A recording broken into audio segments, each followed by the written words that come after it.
فاروق اعظم رضی اللہ تعالیٰ عنہ کو لولو نے دو دھاری خنجر جو ہے زہر سے بجھا ہوا زہر آلود حضرت عمر پر دوران نماز، آپ نے اللہ اکبر فرمایا یا نہیں؟ صحابہ اس بارے میں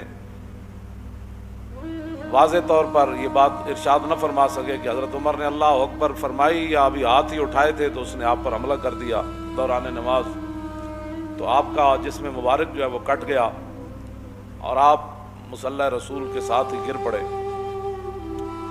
تو بعد میں صحابہ پھر ایک حکیم کے پاس گئے آپ کے علاج کے لیے، دور دراز اسے لینے کے لیے گئے کہ بھئی آپ آئیں حضرت عمر کا علاج کریں۔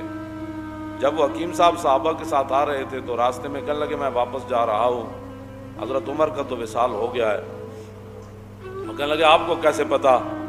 آپ نے فرمایا یہ جو بکری ہے نا دیکھ رہے ہیں، یہ جو فصل کھا رہی ہے یہ اس مالک کی نہیں ہے، یہ کسی اور کی بکری ہے جو غیر کا فصل کھا رہی ہے، اور جب تک حضرت عمر زندہ تھے تو بکریاں بھی غیر کا فصل نہیں کھایا کرتی۔ یہ اس بات کی دلیل ہے کہ حضرت عمر دنیا سے تشریف لے گئے۔